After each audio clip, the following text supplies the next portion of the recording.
Assalamualaikum warahmatullahi wabarakatuh. Alhamdulillah.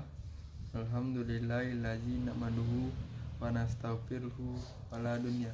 Wa ashadu an la ilaha illallah wa ashadu anna Muhammadar Rasulullah la nabiyya ba'da amma ba'du.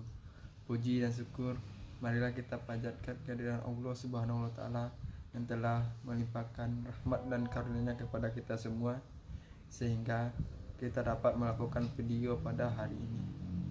Salawat dan salam tidak pula kita hadiahkan kepada Nabi kita, yakni Nabi Muhammad SAW yang telah melimpahkan rahmat dan karunia kepada kita semua. Baiklah, saya tidak akan membanyak kata-kata kalimat saya. Saya masuk saja kepada mata kuliah yang berjudul Governance Digital, dan kami dari kelompok 7 akan mempresentasikan layanan elektronik. Sebelum kami mempresentasikan layanan elektronik, izinkan kami memperkenalkan anggota kelompok kami. Yang pertama adalah saya sendiri, Rahmat Saleh. Yang kedua adalah Cieng. Yang ketiga adalah Awan. Baiklah, langsung saja saya masuk kepada judul materi saya, yaitu layanan publik berbasis elektronik di Mall Pelayanan Publik di Kota Bukit Tinggi. Selanjutnya adalah perkembangan elektronik governance digital pemerintah yang terkoneksi memungkinkan menggunakan hal yang channel atau multimedia informasi masyarakat. Layanan elektronik merupakan satu aplikasi terbuka memanfaatkan teknologi informasi dan komunikasi di daerah yang berbeda. Internet adalah saluran utama dari layanan elektronik. Pengiriman sementara saluran klasik lainnya juga dipertimbangkan, misalnya telepon dan kios publik. Selanjutnya adalah Mall Pelayanan Publik di Kota Bukit Tinggi mulai beroperasi melayani masyarakat pada tanggal 4 Januari 2021. Hadirnya MPP di Kota Bukit Tinggi ini adalah sebagai instansi penyediaan layanan untuk berkolaborasi dalam memberikan pelayanan yang cepat, nyaman, dan aman kepada masyarakat. Penyelenggaraan Mall Pelayanan Publik ini adalah organisasi perangkat daerah yang melaksanakan tugas dan fungsi di bidang penanaman modal dan pelayanan terpadu satu pintu. Selanjutnya adalah ada 20 instansi yang ada di Mall Pelayanan Publik di Kota Bukit Tinggi. Yang pertama adalah Kejaksaan Bukit Tinggi, Kapolres, Kantor Pelayanan Pajak, UPTD Pengelolaan Pendapatan Daerah yang Provinsi Sumatera Barat atau Samsat, BPJS Kesehatan, BPJS Ketenagakerjaan, Dinas Penanaman Modal Pelayanan Terpadu Satu Pintu Perindustrian dan Tenaga Kerja. Dan ke-8 adalah Dinas Kependudukan dan Pencatatan Sipil. Yang 9 adalah Badan Keuangan. Yang ke-10 adalah Bank Nagari Bukit Tinggi, PT BRD Gadang, PT Jasa Raharja, PD Adam Terinjam Gadang, Kantor Kementerian Agama dan Basnas Bukit Tinggi, BRI dan PT BNI dan PT PLN dan Kantor Pertanahan, dan terakhir adalah PT Bank Nagari Bukit Tinggi. Slide selanjutnya adalah pelayanan terpadu. Salah satu pintu yang selanjutnya disingkat FTSP adalah pelayanan secara terintegrasi dalam satu kesatuan. Proses dimulai dari tahapan permohonan sampai dengan tahap penyelesaian produk. Pelayanan terpadu satu pintu ini, Dinas Penanaman Modal dan Pelayanan Terpadu Satu Pintu yang selanjutnya disingkat DPMMTSP adalah perangkat daerah, pemerintah daerah provinsi atau pemerintah daerah kabupaten atau kota yang mempunyai tugas dan fungsi penyelenggaraan urusan pemerintah di bidang penanaman modal yang menjadi kewenangan daerah. Selanjutnya adalah proses penyelenggaraan pelayanan publik berbasis elektronik menggunakan 3 hal. Yang pertama adalah SIMBAG, PAG, dan IMB. Yang kedua adalah OSS dan RBA. Yang ketiga adalah Si Cantik. Selanjutnya adalah online single subscription request basel online subscription respect adalah sistem perizinan berusaha yang menjadikan kewenangan menteri atau pimpinan lembaga, gubernur, dan bupati wali kota yang terintegrasikan secara elektronik. OSS digunakan dalam pengurusan izin berusaha oleh pelaku usaha dengan karakteristik berbagai berikut: berbentuk badan usaha maupun perorangan, usaha mikro kecil, menengah maupun besar, usaha non mikro, usaha perorangan, badan usaha baik yang baru maupun yang sudah berdiri sebelum operasional OSS ini. Usaha dengan modal yang keseluruhannya berasal dari dalam negeri maupun terdapat komposisi modal asing. Slide selanjutnya adalah tahapan untuk memperoleh perizinan berusaha melalui sistem OSS. Pendaftaran prosedur pertama yang dilakukan dalam layanan OSS dan adalah registrasi untuk membuat akun pelaku usaha yang akan menggunakan OSS.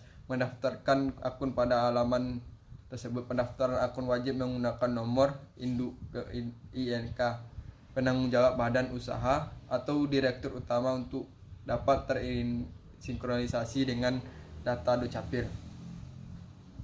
Pemberian izin usaha setelah memberikan user ID pendaftaran login ID ke sistem OSS dengan menggunakan user ID tersebut, kemudian mengisi data-data yang diperlukan, dan pemberian izin komersial atau operasional.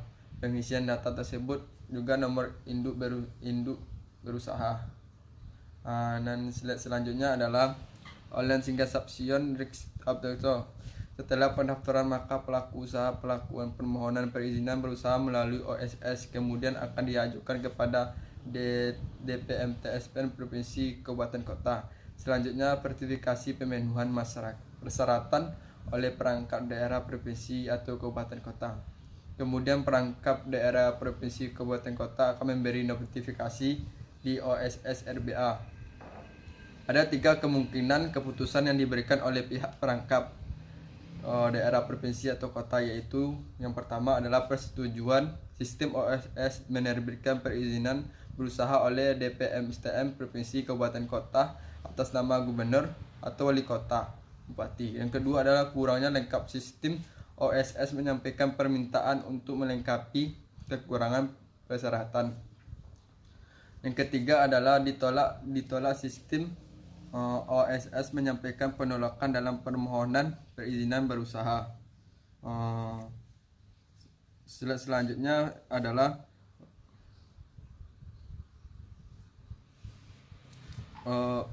online single submission reversal adalah perizinan yang berusaha berbasis resiko yang sudah dilihat di PPT. Sistem layanan yang kedua adalah Si Cantik. Si Cantik adalah singkatan dari Aplikasi Cerdas Layanan Perizinan Terpadu untuk Publik, yang dikembangkan oleh Kementerian Komunikasi dan Informatika sebagai aplikasi umum dalam penyelenggaraan perizinan terpadu satu pintu di daerah, guna mendukung implementasi dari OSS. Si Cantik dirancang untuk menangani proses perizinan dan non-perizinan, mulai dari tahap permohonan sampai dengan penerbitan dokumen dan pembuatan laporan eksekutif yang terintegrasi. Si Cantik digunakan oleh organisasi perangkat daerah yang memberikan layanan di bidang perizinan atau Dinas Penanaman Modal dan Pelayanan Terpadu satu pintu, dan masyarakat yang akan memerlukan perizinan daerah. Terdapat beberapa tahapan dalam penggunaan layanan Si Cantik. Yang pertama adalah tahapan pendaftaran. Setelah mendaftar, tahapan selanjutnya adalah login ke website Si Cantik. Kemudian melakukan atau mengajukan permohonan dan melengkapi data-data persyaratan permohonan yang telah ditentukan. Setelah semuanya selesai, maka data yang Anda kirim akan diverifikasi oleh petugas dan akan dikonfirmasi untuk selanjutnya. Sistem layanan yang ketiga adalah SIMBG. SIMBG merupakan singkatan dari Sistem Informasi Manajemen Bangunan Gedung yang disediakan oleh Kementerian Pekerjaan Umum dan Perumahan Rakyat, yang dapat digunakan oleh pemerintah daerah dalam memberikan pelayanan terkait bangunan gedung. SIMBG sendiri merupakan aplikasi berbasis web yang terintegrasi dengan online single submission atau OSS untuk perizinan khusus izin mendirikan bangunan atau IMB dan persetujuan bangunan gedung atau PBG, sehingga masyarakat dapat mengajukan permohonan secara online kapan saja di mana saja selama ada akses internet. PBG ini dapat diterbitkan apabila rencana teknis yang diajukan memenuhi standar teknis sesuai ketentuan peraturan perundang-undangan untuk mengetahui apakah rencana teknis tersebut memenuhi standar teknis atau tidak. Diperlukan sebuah proses konsultasi yang melibatkan tenaga ahli yang memiliki kemampuan dan keahlian terkait bangunan gedung. Adapun tahapan dalam menggunakan layanan SIMBG, yang pertama adalah pengajuan, kemudian pemeriksaan rencana teknis, yang ketiga perhitungan retribusi, dan yang keempat adalah penerbitan PBG. Dalam tahapan tersebut dibutuhkan beberapa data, yaitu data dan dokumen teknis permohonan, data bangunan gedung, dan dokumen rencana teknis. Dalam penerapan sistem layanan tersebut, tentu ada beberapa kelebihan yang didapatkan. Yang pertama adalah pelayanan servis yang diberikan lebih baik. Informasi yang disediakan 24 jam menjadi keunggulan tersendiri karena tidak perlu lagi menunggu hingga kantor buka dan mengurusnya secara langsung. Melalui layanan elektronik bisa dengan mudah mencari informasi saat berada di rumah, pasar, hingga tempat lainnya, asal masih terhubung dengan jaringan internet. Yang kedua, adanya keterbukaan kepada publik diharapkan bisa menjadi faktor terbentuknya hubungan baik antara pemerintah, pelaku bisnis, dan masyarakat umum, sehingga terhindar dari saling curiga dan kekesalan dari semua pihak manapun. Yang ketiga, memberdayakan masyarakat melalui informasi yang mudah untuk diperoleh, sehingga apabila informasi yang didapatkan sudah mencukupi, masyarakat akan belajar dengan sendirinya untuk memilih informasi mana yang mereka perlukan. Yang keempat adalah koordinasi yang dilakukan oleh pemerintah bisa melalui pengiriman email atau dengan menggunakan tatap muka via video conference, sehingga pelaksanaan kerja pemerintah bisa lebih efisien.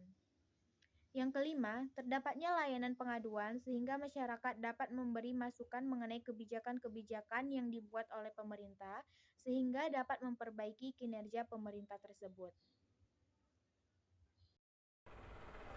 Baik, selanjutnya, terdapat juga beberapa kendala dalam penerapan layanan publik berbasis elektronik MPP Bukit Tinggi, yaitu yang pertama, semakin bebasnya masyarakat mengakses situs pemerintah akan membuka peluang terjadinya cybercrime yang dapat merusak sistem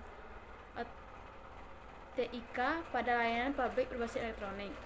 Yang kedua, pelayanan yang diberikan situs pemerintah belum ditunjang oleh sistem manajemen dan proses kerja yang efektif, karena kesiapan peraturan prosedur dan keterbatasan SDM sangat membatasi penetrasi komputerisasi di dalam sistem pemerintah. Yang ketiga, kendala utama dalam penerapan layanan elektronik adalah sistem jaringan yang belum merata di berbagai desa, sehingga sulit untuk melakukan akses layanan yang berbasis elektronik. Yang keempat, kesenjangan kemampuan atau kurangnya pengetahuan masyarakat untuk menggunakan berbagai layanan yang berbasis elektronik. Beberapa faktor agar tujuan SPBE dapat terwujud, yaitu yang pertama, ketersediaan sistem yang terpadu. Berbicara mengenai teknologi dan pelayanan publik, pemerintah tentu saja harus menyediakan perangkat yang memadai dan terpadu, serta terintegrasi mulai dari tingkat pemerintah daerah sampai dengan tingkat pemerintah pusat. Pada penerapan layanan publik berbasis elektronik di MPP, Bukit Tinggi sudah memiliki sistem terpadu dan memiliki perangkat yang memadai, ditandai dengan adanya semua layanan dalam satu kawasan atau gedung.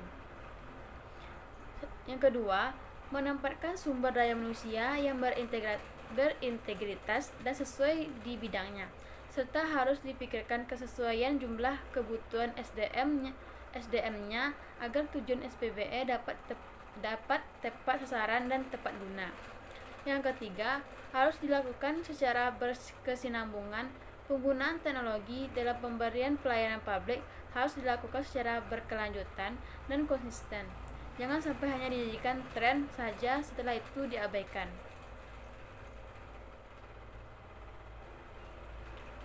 Selanjutnya, dalam penataan tata laksana, penerapan SPBE diharapkan dapat meningkatkan penggunaan dan pemanfaatan teknologi informasi dalam proses manajemen pemerintah. Tidak hanya dalam pemberian layanan publik kepada masyarakat, namun juga tata kelola internal dalam pemerintahan, agar efektif, efisien, dan kinerja pemerintahan meningkat. Kesimpulannya, dalam proses penyelenggaraan pelayanan publik berbasis elektronik menggunakan 3 sistem, yaitu penyelenggaraan perizinan berusaha berbasis risiko melalui sistem online Single Submission atau OSS yang menjadi kewenangan menteri atau pimpinan lembaga, gubernur dan bupati atau wali kota yang terintegrasi secara elektronik. Yang kedua, Si Cantik atau aplikasi cerdas layanan perizinan terpadu untuk publik yang dirancang untuk menangani proses perizinan dan non-perizinan mulai dari tahap permohonan sampai dengan penerbitan dokumen dan pembuatan laporan eksekutif yang terintegrasi. Yang ketiga yaitu SIMBG, merupakan singkatan dari Sistem Informasi Manajemen Bangun Gedung. Digunakan untuk perizinan khusus izin mendirikan bangunan atau IMB dan persetujuan bangunan gedung atau PBG, sehingga masyarakat dapat mengajukan permohonan secara online kapan saja, di mana saja, selama ada akses internet. Ini beberapa dokumentasi yang kami lakukan pada saat KKL atau kuliah kerja lapangan di MPP Bukit Tinggi.